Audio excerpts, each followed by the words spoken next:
Presiden Republik Indonesia sebagai pimpinan tertinggi di bidang pemerintahan, sebagai kepala negara, sudah mengeluarkan kebijakan bahwa upaya melanjutkan perang melawan COVID-19 adalah menggunakan mekanisme pembatasan sosial berskala besar sebagaimana diatur di dalam Undang-Undang Nomor 6 Tahun 2018.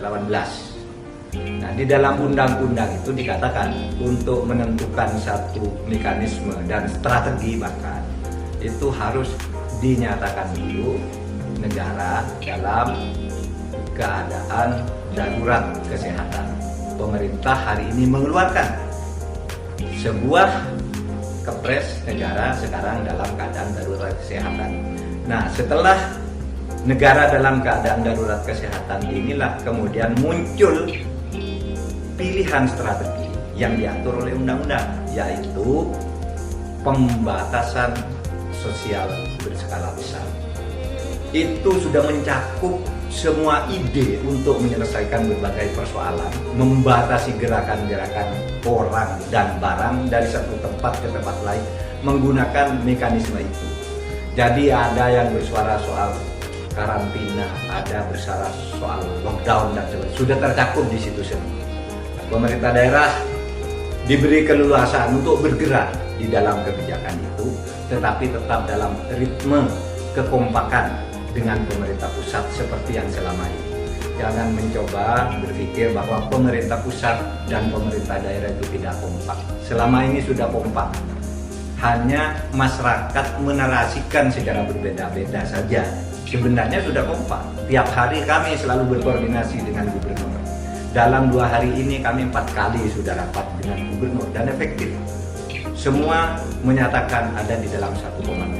Sehingga kita tidak usah terpancing dengan urusan yang seakan-akan ada pertentangan pusat dan daerah. Yang mau karantina sudah ada jalannya dengan karantina cara undang-undang Indonesia, yaitu PSBB. Pemerintah juga sama sekali tidak merencanakan untuk memberlakukan darurat sipil dalam konteks COVID-19.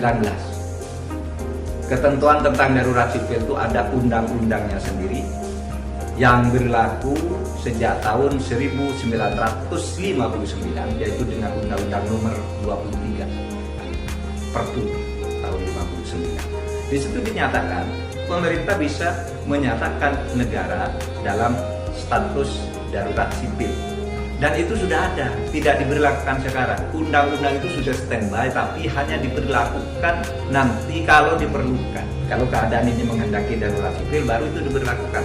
Sekarang itu tidak untuk menghadapi COVID-19, kecuali perkembangan keadaan menjadi lebih sangat buruk dan menghendaki itu. Baru itu nanti dihidupkan atau digunakan, karena memang undang-undang itu sudah hidup sejak tahun 59 sampai sekarang.